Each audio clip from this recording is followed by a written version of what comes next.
Bonjour à tous, bienvenue dans cette nouvelle vidéo, j'espère que vous allez tous bien. Donc dans le cadre de cette nouvelle vidéo, j'ai décidé de parler sur le pardon. J'ai donc intitulé cette vidéo « Le manque de pardon, l'une des causes des maladies psychosomatiques ». Avant d'aller plus loin dans la vidéo, je voulais expliquer ce qu'on appelle les troubles psychosomatiques. Donc en grec, ce qu'on appelle le psyché, c'est ce qui signifie l'esprit. Donc tout ce qui est lié à l'esprit humain. Ce qu'on appelle le soma, ça sera donc tout ce qui est lié au corps, donc au physique. Les troubles psychosomatiques, ce sont donc des répercussions de l'esprit sur le corps. Donc ça sera tout ce qui va concerner les effets de l'esprit humain, donc de nos pensées sur notre corps. D'accord, donc qu'est-ce qu'on appelle pardon? J'ai pris quelques définitions pour nous parler du pardon. Donc ici, dans le pardon, c'est le fait d'excuser un acte, de ne pas tenir compte d'une faute ou d'une offense subie. C'est de renoncer à vouloir tirer vengeance par nous-mêmes ou de punir les personnes qui nous ont offensés. Pardonner, c'est donc choisir de ne pas tenir rigueur à l'autre. Maintenant, l'attitude qui pourrait être à l'encontre du pardon, c'est celle qui va être amenée à nous dire de ne pas pardonner. Donc, c'est-à-dire, voilà, j'ai pas envie de pardonner. Cette attitude-là, ça sera celle qui va aller donc à l'encontre de ce qu'on va appeler pardonner. Je voulais parler aussi des conséquences du manque de pardon sur donc, le soma. Une personne qui ne pardonne pas, en fait, elle est prisonnière. Elle est prisonnière de cet acte, peu importe les actes qu'elle a pu subir. Elle est prisonnière de ce qu'on l'a fait. Elle est prisonnière de ce qu'elle a subi. Donc le fait de garder rancœur, de garder rancune justement à cet acte, pèse en fait, c'est comme un fardeau sur la vie de cette personne. Ça peut produire différentes conséquences, dont certains que je viens de noter. Je parle par exemple de la colère. Une personne justement qui n'a pas pardonné une situation, une histoire, peut être apte à être souvent en colère, colérique, mais ne comprend pas elle peut ne pas comprendre d'où vient cette colère. Elle peut être sujette justement à la haine, à l'aigreur, à de l'amertume, à une soif de vengeance. Parce que justement, cette soif de vengeance peut entraîner ce qu'on appelle une souffrance psychologique et ou physique. Là, pour intituler justement ces exemples que je viens de donner, j'ai pris l'exemple d'une histoire. Une histoire qui relate certains faits qui parlent justement du manque de pardon. C'est l'histoire de Tamar dans la Bible, donc dans 2 Samuel chapitre 13. On va lire quelques extraits. Mais c'était la fille du roi David. Donc David avait plusieurs enfants. Donc cette fille, on dit d'elle qu'elle était très belle de figure. Et son demi-frère, qui s'appelait Amon, avait des vues sur elle. Donc il était attiré, il était tombé amoureux de sa sœur. Amon va donc commettre un acte qu'on va appeler un acte incestueux parce qu'il va abuser de sa sœur. Mais je préfère qu'on lise quand même l'histoire pour comprendre un peu ce qui s'est passé. Donc là on est dans 2 Samuel chapitre 13, donc à partir du verset 10. Donc Amon dit à Tamar, « Apporte le plat dans la chambre et sers-moi. » Tamar prit les gâteaux qu'elle avait faits et les porta à son frère Amon dans la chambre. Comme elle les lui présentait à manger, il l'attrapa et lui dit « Viens, couche avec moi, ma sœur. » Elle lui répondit « Non, mon frère, ne me déshonore pas. Ne commets pas cet acte odieux. Où irais-je, moi, traîner ma honte? Et toi, tu serais comme l'un des plus ignobles. Maintenant, parle donc au roi, il n'empêchera pas d'être à toi. » Amon donc se montra plus fort qu'elle, il la viola, il coucha avec elle. Puis il éprouva de la haine envers elle, une haine plus forte encore que ne l'avait été son amour. Et il lui dit « Lève-toi et va-t'en. » Donc là, on nous parle en fait d'une histoire où un frère était attiré donc par sa demi-sœur. Donc il a tout fait pour venir à bout en fait de son attirance parce qu'il a violé justement sa sœur. Mais après l'avoir violée, il a éprouvé un dégoût. Le frère de cette sœur, de cette fille Tamar, donc son frère entier, parce qu'on a parlé de demi-frère, je mets des guillemets, donc son frère Absalom, même père, même mère, a entendu l'histoire. Donc quand il a entendu cette histoire, il a dit à sa sœur, toi ne dis rien, ne fais rien. Mais en fait, dans son cœur, il y avait eu de l'aigreur, de l'amertume, de la haine qui était née envers de son demi-frère Amon. Donc, il préparait un coup contre Amon, parce que pour lui, le fait que Amon, leur demi-frère, ait déshonoré sa sœur directe, Tamar, l'avait énervé. Donc, ce sentiment de colère, de haine, a produit en lui justement ce manque de pardon. Donc, on nous dit plus tard, en fait, 2 ans plus tard, donc c'est-à-dire que après que les faits se soient déroulés, donc Absalom avait donc tenu rancœur à son frère Amon parce qu'il voulait se venger de l'acte qu'il avait fait commettre justement par rapport à sa sœur. Donc, on va nous dire 2 ans après, Absalom donna l'ordre à ses serviteurs. Faites bien attention au moment où le cœur d'Amon sera réjoui par le vin et où je vous dirai de le frapper. Alors faites-le mourir sans crainte. N'est-ce pas moi qui vous l'ordonne? Montrez-vous fort et plein de courage. Les serviteurs d'Absalom traitèrent Amon comme Absalom l'avait ordonné. Donc là, c'était dans le cadre maintenant d'un festin. Pour pouvoir tirer vengeance, Amon avait préparé un festin en fait chez lui dans le royaume. Il a invité tous ses frères, dont son frère Absalom. Mais en fait, il n'avait pas invité de plein cœur. C'est que derrière cette invitation, il avait une soif de vengeance. Absalom n'avait pas oublié l'acte que Amon avait posé sur sa sœur, donc le viol. Donc le manque de pardon, le fait que justement il n'avait pas pardonné cet acte à Amon, ça a produit en lui la colère, de l'aigreur, de la rancœur, de la rancune, une soif de vouloir se venger. Donc ici, on peut voir que l'âme d'Absalom était aigri. L'âme d'Absalom était blessée suite justement aux abus qu'avait subi sa sœur. Ce qui peut être légitime. Peut-être que toi aussi, tu es dans une situation où quelqu'un t'a fait du mal, quelqu'un t'a blessé, quelqu'un a abusé de toi, quelqu'un a abusé de ta confiance, quelqu'un t'a trahi. Ça peut être un membre de ta famille, ça peut être une personne qui est proche, dans ton entourage proche, une personne qui t'a fait du mal. Mais en fait, ce mal a produit en toi de l'aigreur, de l'amertume. Et quelquefois, tu te sens mal parce que tu as peut-être des maux de tête, tu as des céphalées, tu as peut-être des nausées, tu as peut-être plein de choses qui font que tu ne te sens pas bien. Peut-être que tu ne t'es pas dit, tu n'as peut-être pas pensé que c'était une conséquence, une répercussion du manque de pardon que tu as cautionné par rapport à cet acte qu'on t'a fait subir. Donc là, par rapport à l'histoire d'Amon, ce que je voulais dire surtout, c'est que ça a produit en fait en Absalom une certaine colère. Cette colère a conduit justement à une soif de vengeance qui a créé certainement que Absalom, avait des maux de tête. C'est-à-dire quand il pensait à comment élaborer son plan, sa stratégie, mettre en place quelque chose pour tuer justement Amon, ça lui produisait en lui des maux de tête. Je pense que peut-être il pouvait passer des journées entières à se dire mais comment est-ce que je vais tuer cet homme? Comment est-ce que je vais tuer ce frère qui a abusé de ma sœur?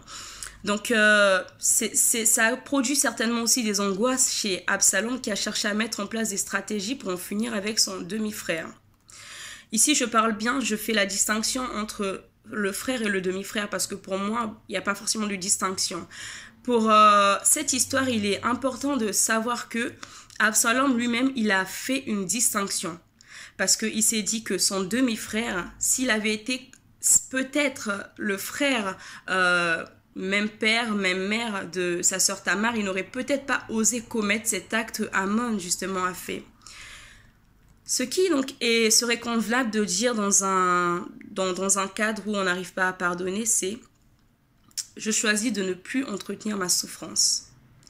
Bien sûr, certains pardons sont plus difficiles les uns que les autres et souvent on a besoin d'aide justement pour pouvoir s'en sortir. On n'est pas toujours prêt à pardonner des offenses qui nous ont complètement atterrés, qui nous ont complètement frustrés, qui nous ont complètement blessés. C'est vrai que notre justice, la justice de l'être humain, ne satisfait pas toujours, on va dire, la véracité de la chose. Il y a des pardons en fait qui nécessitent une intervention, moi ce que j'appelle une intervention divine. Dans ces pardons-là, dans ces types de pardons, on peut voir par exemple des personnes qui ont subi des actes, mais vraiment odieux. Là, je pense à une coach de développement personnel, une Américaine qui a, toute son enfance, été abusée par son père biologique. Elle a été abusée pendant toute son enfance. Donc, lorsqu'elle a donné sa vie au Seigneur, en fait, le Seigneur a commencé à l'aider étape par étape. Parce que le pardon, il y a des types de pardon où l'entendement humain n'est pas capable, enfin, même avec notre force, on n'a pas la capacité. Donc, elle, en ayant accepté le Seigneur dans sa vie, le Seigneur a commencé à faire un travail dans son cœur. Donc, ce pardon-là nécessitait de faire un travail justement dans son cœur. Elle a réussi à la fin à pardonner à son papa. Donc son papa a été touché même par l'acte de pardon que sa fille a posé à son égard parce que lui-même il s'était senti mal. Cette femme-là, par le pardon accordé à son papa, a fait que même ce père qui a abusé de sa fille a décidé de donner lui-même sa vie au Seigneur. Donc ça, c'était l'une des histoires qui nous parlent justement des bienfaits du pardon. Dans les bienfaits du pardon, je vois aussi justement d'aller de l'avant. Parce que quand on pardonne à quelqu'un, on décide de nous dire, bon, certes, mon âme a été blessée, j'ai été atterrée, j'ai souffert, on m'a fait du mal, mais je décide de me libérer et d'aller de l'avant. Donc le pardon vient aussi briser le joug, l'amertume qu'on a entretenue pendant des années en nous. Le pardon vient briser les chaînes de la colère. Parce que oui, quand on ne pardonne pas, on est sujet à des colères qu'on ne peut pas toujours expliquer. Le pardon permet par-dessus tout la guérison de l'âme.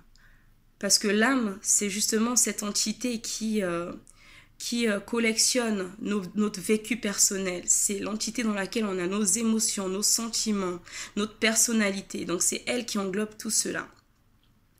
Une âme justement une âme qui n'est pas guérie peut être sujet à ce que moi j'appelle des maladies psychosomatiques. Mais une âme guérie justement est un corps en bonne santé. Moi je dis qu'une âme guérie, c'est aussi une âme qui justement est sujet à une bonne santé émotionnelle parce que l'un ne va pas sans l'autre. Maintenant là, on va parler des conséquences du manque de pardon. C'est vrai que le manque de pardon peut provoquer, on a parlé de la colère, de la haine, de l'aigreur, mais on parle aussi des douleurs abdominales. Ça, c'est dans le domaine médical, on parle des douleurs thoraciques, des maladies cardiaques, on parle des douleurs articulaires, des maladies gastriques et intestinales. On parle aussi des maladies mentales, la dépression et des troubles anxieux. On parle des céphalées, donc des maux de tête, des migraines. Quelquefois, on peut avoir des personnes qui sont dépressives, des dépressions saisonnières. Je prendrai plutôt l'exemple des dépressions saisonnières. J'ai eu à rencontrer des personnes qui me disent quand il fait beau, lorsqu'il fait beau, je me sens vraiment très très très mal. Je n'arrive pas à sortir de chez moi, donc je peux passer 1 mois chez moi dans le noir en pleurant. Donc en approfondissant l'histoire, le vécu personnel de la personne, on se rend compte qu'il y a une cause à ça. Donc certaines fois, le manque de pardon peut provoquer ce qu'on va appeler des dépressions. On est là à certains moments en fait de l'année, on va être dans la déprime. La déprime, c'est pas la même chose que la dépression. Mais pour faire simple, je parlerai de la dépression. On va être en dépression parce que justement cette saison nous rappelle ce qu'on a vécu antérieurement, mais c'est inconsciemment, on ne se rend pas toujours compte. Par exemple, une personne qui a perdu, on va dire, ses parents lorsqu'elle était enfant, lors d'une saison hivernale. Donc du coup, son cerveau a associé l'hiver justement à ce trouble, à justement ce traumatisme.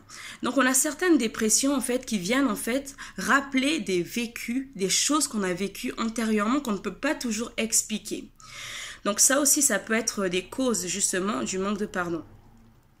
Dans le manque de pardon, je parle aussi de l'histoire de Joseph. Joseph qui lui était un enfant qui était aimé de son père. Donc il avait des frères, des demi-frères aussi. Et son père avait, voilà, il a quand même fait une espèce de distinction parce que il avait certaines faveurs de son père parce que son père l'avait eu très tard dans sa vieillesse et donc du coup il y avait aussi cet amour-là qui s'était attaché à la vie de Joseph. Donc le fait que son père, entre guillemets, le privilégié sur ses autres frères, cela a rendu jaloux ses frères qui ont décidé un jour de vendre Joseph. Donc Joseph a été vendu à des marchands. Donc il a été ramené dans un pays, donc le pays d'Égypte, là où il a été fait, enfin il a été en exil. Là-bas il a été, voilà, il a travaillé pour Potiphar. Ensuite après il a été emprisonné. Là je balaye un peu pour ne pas forcément aller dans les détails. Lorsqu'il a été emprisonné, en plus de manière innocente, parce que il a été accusé faussement. Sauf qu'il va être justifié à la fin de sa vie. Maintenant, lorsque la famine va frapper le pays dans lequel ses frères et son père étaient restés, ses frères viendront maintenant en Égypte pour venir acheter de quoi se nourrir. Sauf qu'entre-temps, Joseph avait été placé premier ministre du pays d'Égypte. Il va reconnaître ses frères. Donc là, je balaye encore l'histoire parce que sinon, voilà, on ira loin dans la définition de la chose. Donc Joseph va un jour décider de se présenter à ses frères en disant « Voilà, c'est moi Joseph que vous avez vendu. Mais je ne tiens pas rigueur de ce que vous avez fait parce qu'avec le recul, je me rends compte que Dieu a permis aussi cela pour que moi, je vous précède dans ce pays d'Égypte parce qu'il savait qu'il allait y avoir une famine dans le pays dans lequel nous sommes issus et il a voulu faire de moi justement cet homme qui allait délivrer la famille. Donc Joseph va pardonner à ses frères. Donc on va nous dire justement que Joseph qui a été vendu par ses frères, il a été maltraité, bon voilà, arrivé en Égypte, il a fait de la prison de façon justement, il a été condamné de façon pas correcte en fait, parce qu'il a été, il était innocent, donc il a été condamné et malgré cela, Joseph va donc décider de pardonner à ses frères. Et pour aller encore plus loin dans le pardon, je prends l'exemple en fait de Jésus-Christ. Jésus-Christ qui lui est venu en fait mourir pour les hommes, pour que l'humanité soit sauvée par son sacrifice. Lorsqu'il était à la croix, il était insulté, il était frappé, il était humilié. Mais avant de mourir, dans Luc, alors 23, Jésus va dire justement « Père, pardonne-leur car ils ne savent pas ce qu'ils font ». Comment, d'un entendement humain, on peut se dire une personne qui est en train de se faire taper, qui est en train de se faire insulter, qui est en train de se faire humilier, mais de façon innocente, va se dire faut pardonner en fait à ces malfaiteurs, à ces personnes qui me font du mal parce qu'elles ne savent pas ce qu'elles font. Donc le pardon de Jésus justement nous montre à quel point le pardon est important pour nous les êtres humains. Parce que sans le pardon, en fait, on ne peut pas voir, on ne peut pas aller au-delà de ce que notre vie, justement, devrait être. Le pardon nous emprisonne. Nous sommes comme, en fait, emprisonnés dans des cages. Nous sommes comme emprisonnés dans des prisons. Parce que une personne qui ne pardonne pas, en fait, met son âme, sa propre âme dans une prison. Et cette prison, en fait, ne sera pas détruite tant que tu ne te seras pas libéré. Et pour pouvoir se libérer, on a besoin de se dire oui, on m'a fait du mal, oui, j'ai été victime, oui, j'ai subi ça, oui, je reconnais. Attention, je ne dis pas que le pardon, c'est omettre en fait tout ce qu'on a subi comme préjudice, non. C'est de se dire oui, c'est d'accepter, oui, voilà, il s'est passé ça, mais je passe par-dessus. Le pardon, ce n'est pas de faire un déni, non, ce n'est pas non plus de refouler, non. Dans le pardon, il y a le côté refoulement qui est justement qui revient à la surface. Tout ce qu'on avait refoulé, voilà, revient à la surface. Donc il y a aussi le côté où on ne fait pas le déni de la situation. On reconnaît avoir été victime. Oui, il est important de reconnaître qu'on a été victime. Par-dessus tout, on se dit on a été victime, mais pour que mon âme aille mieux, pour que mon âme justement soit libérée, moi aussi je décide en fait de pardonner cette personne. Le pardon, c'est de décider en fait de renoncer à ce qu'on a pu nous faire, peu importe ce qu'on a pu nous faire, en nous disant oui, j'ai subi ça, oui, j'ai été humilié, oui, j'ai vécu des choses abominables, mais je décide d'aller de l'avant. Ensuite, je sais que le pardon n'est pas toujours chose facile car nous venons de le voir. Il y a des pardons que nous ne pouvons pas faire de nous-mêmes. Ça, c'est indéniable. Je finirai par nous dire en fait que le pardon, c'est aussi le moyen par lequel Dieu passe pour nous libérer et pour nous pardonner nous-mêmes comme nous pardonnons aux autres.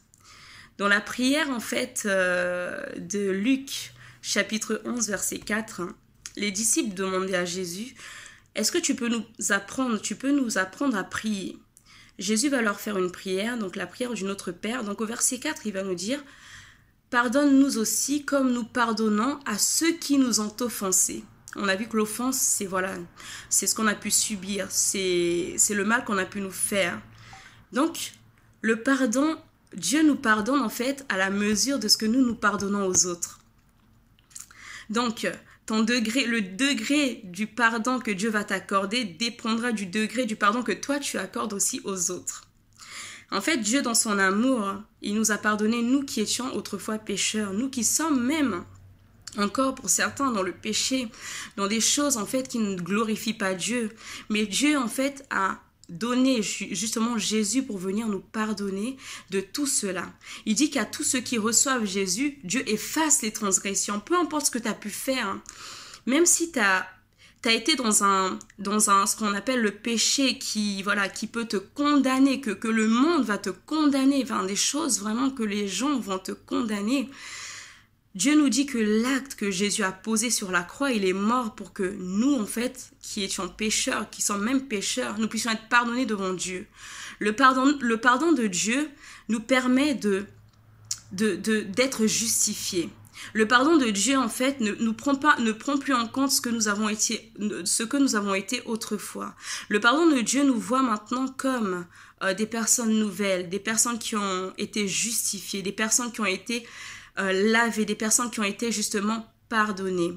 Dieu, dans son amour, en fait, il nous permet, nous aussi, de nous pardonner les uns les autres parce qu'il sait que dans le pardon, il y a beaucoup de choses qui peuvent être libérées.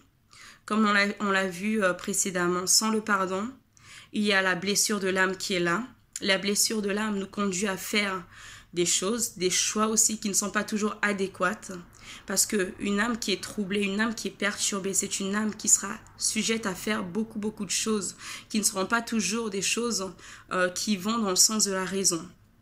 Donc le pardon est vraiment l'une de ces clés qui permet à notre âme d'être libérée, de libérer aussi les personnes que nous avons emprisonnées et de nous-mêmes obtenir le pardon de Dieu, qui est le pardon éternel. J'espère que cette vidéo t'a fait du bien. J'espère que cette vidéo a répondu à certaines de tes questions. Je prie vraiment pour vous qui avez